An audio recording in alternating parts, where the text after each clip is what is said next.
We have economics now, and the topic before us is national income. What is national income? It is all economic and productive activities of the government within a particular year. All economic and productive activities that is produced within a year is referred to as national income. Now there are some terms that is associated with national income. Some terms such as what? We have transfer payments. What is transfer payment? There are some money that you get but you don't work for, or income received by an individual without engaging in any form of economic or productive activity. It's called transfer payments. For example, pension. All those money that you are getting and you are not working for it is called transfer payment. The next action is what? Is per capita income. What is per capita income? This is income received by head in a given population. And the formula for per capita income is gross national product over total population. So that income received by head in a given population is known or referred to as what? As per capita income. I have a formula that says total JAMB over total population. The next line of action is what we call open economy.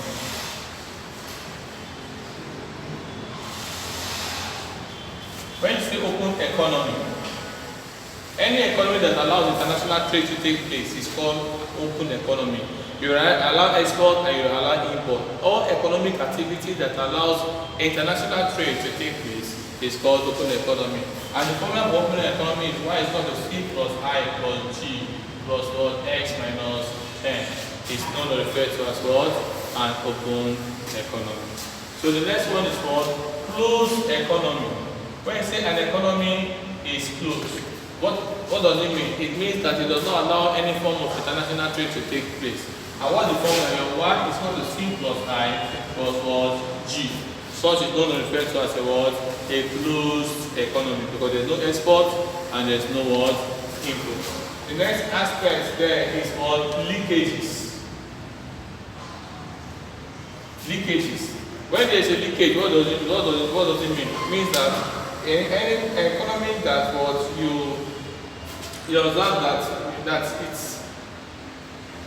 it is not there's a fall, there's a reduction in the value of money, there's a fall in the economic activity.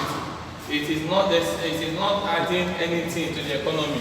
You like importation. When you are importing now, for example, importation. Anything that tends to reduce the amount of money in circulation is referred to as what? As leakages. Anything that tends to reduce the economic activity is known as what? As leakages. A very good example is what? Is importation. It tends to reduce funds.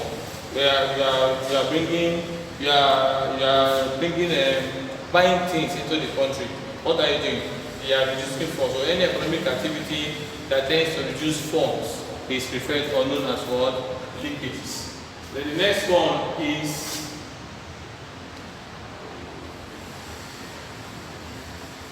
GDP, gross domestic product. And what is gross domestic product? The total monetary value of goods and services that is produced by residents of a country within the year. So the residents of the country includes those who are working in that country, and those who are, I meant to say those who are citizens of that country and those who are not citizens of that country. When you compute everybody that is within that country, you add the economic activity, such is known or referred to as what? Gross domestic product. And the next one is gross national product. What is gross national product? The total monetary value of nationals plus the net income of citizens that are abroad. So your GNP is what? GDP plus net income of citizens abroad. But net income of citizens abroad, we refer to that as what? Your gross national product. Now the next action is what? Net national product. And what's the net national product? Because your gross national product minus your depreciation.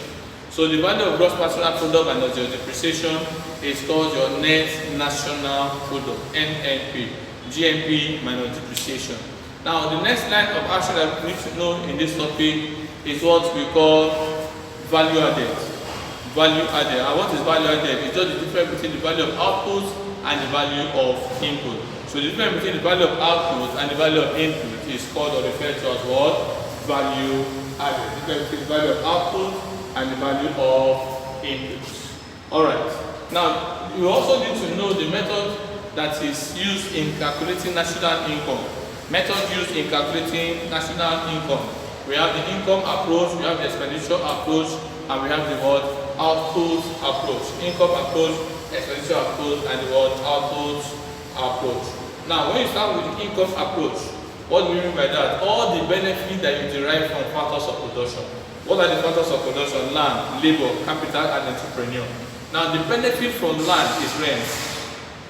The benefit from labor is wages or salary. The benefit of entrepreneur is what? Is profits. Now, when you want to get the calculation, you want to get the monetary value, all you need to do is to add all the final monetary value of goods and services that have been produced. You arrive at the GDP, at market, at income, GDP and factor cost. So by doing that, you arrive at GDP at factor cost. Now the next line of action is what we call the expenditure approach. Expenditure approach is the all expenses incurred by the government, like your C plus I plus G plus S. Consumption expenditure, investment expenditure, government expenditure, exportation minus importation. Yes, that is what you call the expenditure approach. They also have the next line of action, which is what? Output approach. This is the addition of all the final goods and services that have been produced at a particular period of time. So the addition of all the final goods and services that have been produced at a particular period of time is known or referred to as the word output approach. It's referred to as the output approach. Now those are the methods that is used in calculating national income. Method used in calculating national income. Alright. Now the next concept we need to look at is concept of consumption, investment, and savings. Concept of consumption, investment, and savings. What is consumption? And consumption are those things that are spent on consumables. All those things spent on consumables are known as what? Consumption. Items that are spent on consumables is called consumption. What about when we say concept of consumption, investment, and what? And savings. Now the next one is what? Investment. Now, any amount that is spent on capital goods, what are you doing? Capital goods are goods in which you expect to get money in return. So money spent on capital goods is known or referred to as what? Investment. Money spent on capital goods because you are going to spend on goods that is bringing money in return. Such is known or referred to as what? Investment. And the last one is what? We have looked at savings. Savings. Any money that you do not and is not meant to be spent immediately. The act of postponing current consumption. You are postponing it because you intend to spend it later. So that act of postponing current consumption is known or referred to as your word savings. Now, in this case, now your Y is equal to C plus I.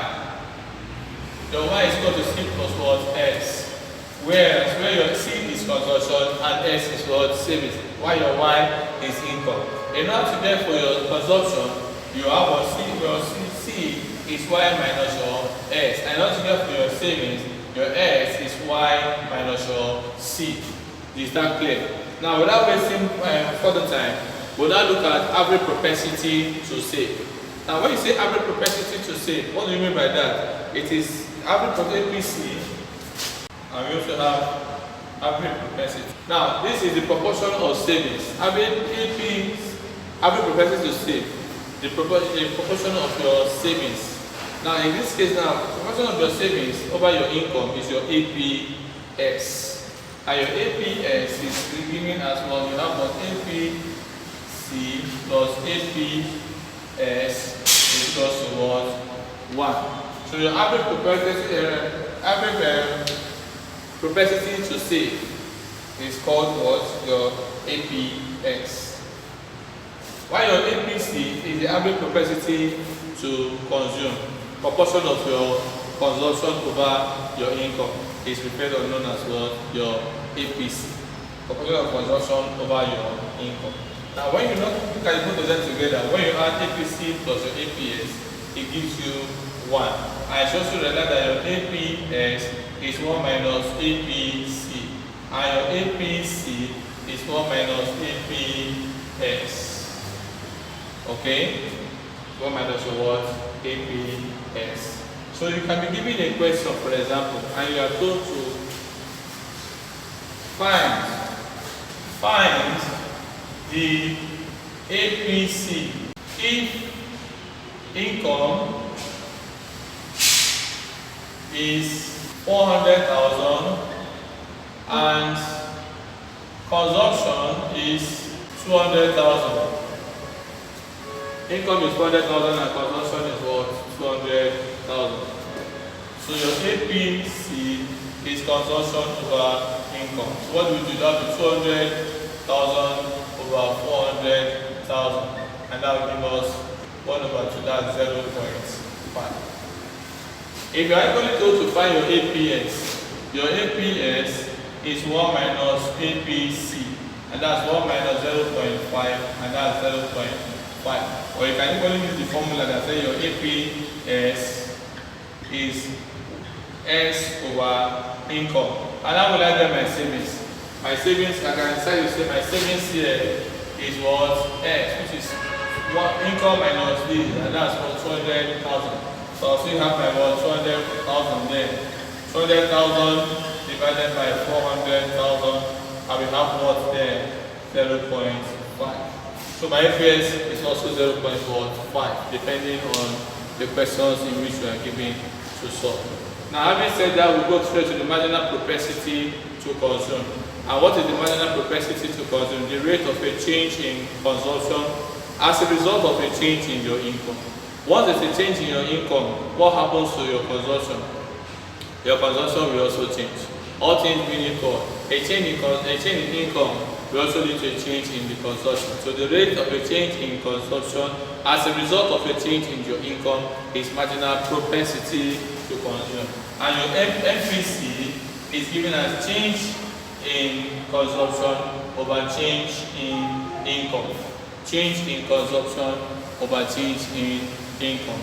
Now, what is marginal propensity to save? It's the same thing, but in a different concept. The rate of a change in your savings as a result of a change in consumption. Change in your savings as a result of change in consumption.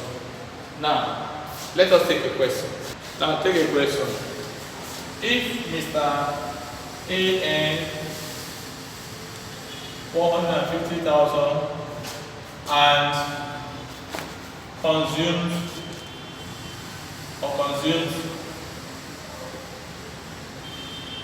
70,000 in 2010. By 2015, his salary increased to 200,000 naira and consumption increased to 80,000 naira. Find A. NPC, B. NPS. Now, what do we do? To get our C1, first consumption, second consumption. Our first consumption there was what? 70,000. Second consumption there, 80,000. Your first income there was 150,000. Your second income, Y2, was 200,000. Is that clear? So what do we do in this case? You have it there that NPC is what to change in consumption over change in income. Change in consumption over change in income. And that will be 80,000 minus 70,000 over 200,000 minus 150,000. Okay? So So your 80,000 minus 7,000 is expected to give us 10,000 over what? Over 50,000. Cancel outside the what do you have there? 1 over 5. 1 over 5 as what? As. So let's check it out in decimal. So let's use the manual. 1 divided by. So that's 0.2. 0.2. So our MPC is 0.2. Now how do I get my MPS? MPS is 1 minus MPC, and that's for 1 minus 0.2, and that's 0.8. They give us 0.8. Now you want to decide to use the other method to get your savings. Alright, let's see whether it was that answer as well. Now our MPS is what change in savings over change in income. What is savings there? The first savings there will be 150 minus 70,000. That will be what? We have what? 150,000 minus 70,000 over your income there, which is what? 200. Okay. Savings 1 and savings 2. Where is savings 1? Savings 1. Let's just work it out here for better understanding. So get our savings 1 will be what? 150 minus 70,000 will be what? 80,000.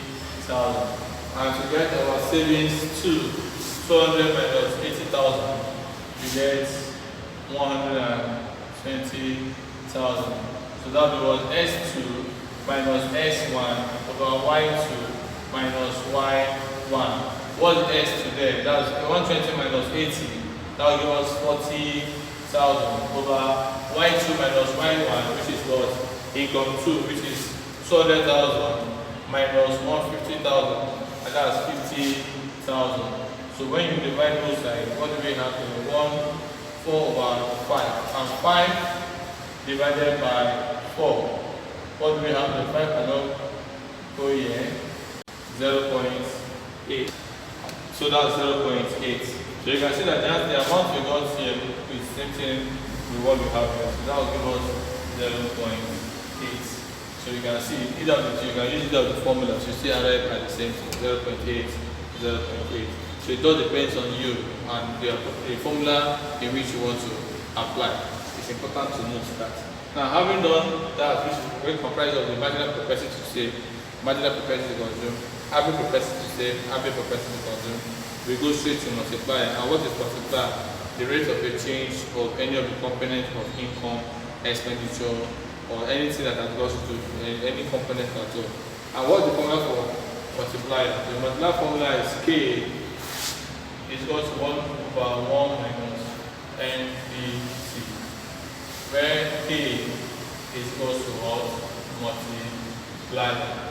Or K is equal to multiplier. Now let's take a question to test what we are saying. Now in this case, if you are told to find the multiplier, find the multiplier if NPC is 0.4.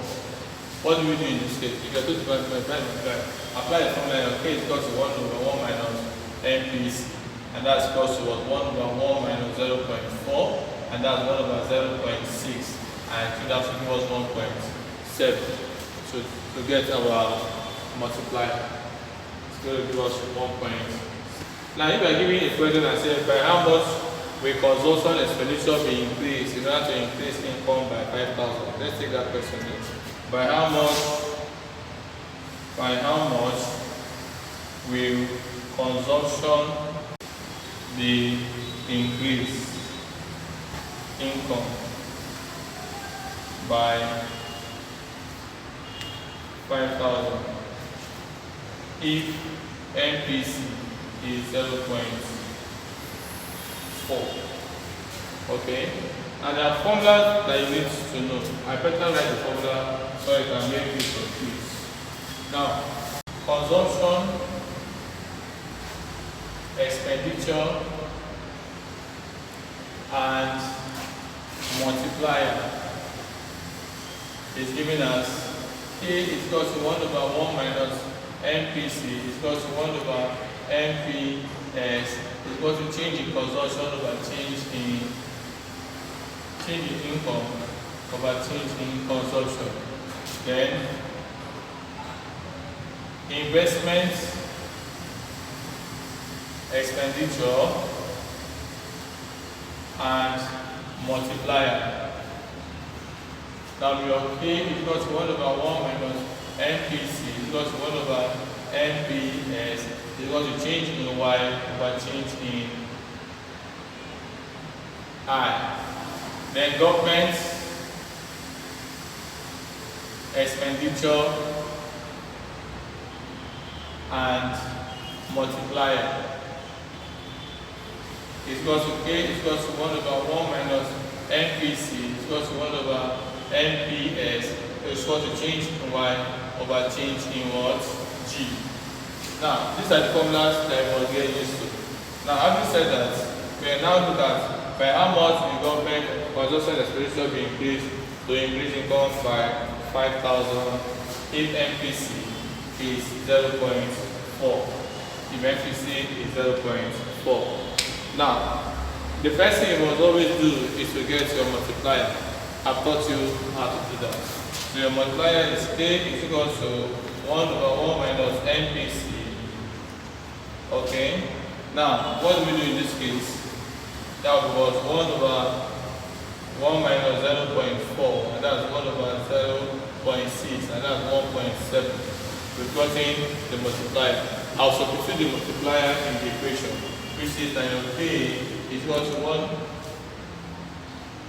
K is equal to what? Now, I'll gotten the multiplier, and I'll look for the one that I will need to use. The consumption is here. Where is consumption? That's this one here.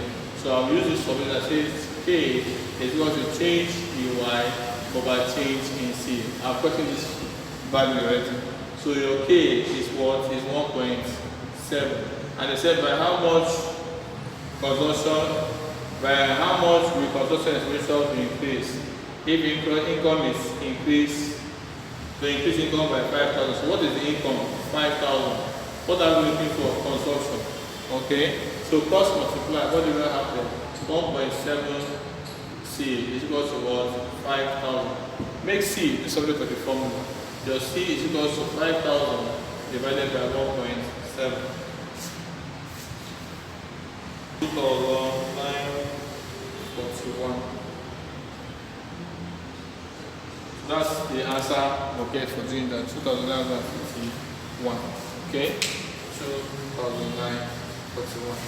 So that's how you can get that kind of questions at any point in time. Alright? Now, having said that, the next line of action is what we call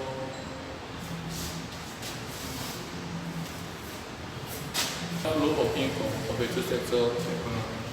You have circular flow of income here. And also as well household. I will call this one firm. Household and firm. The household is expected towards regular service to the firm. Render service to the firm. You can see the arrow showing that is one that is doing the service. Very important for you to consider.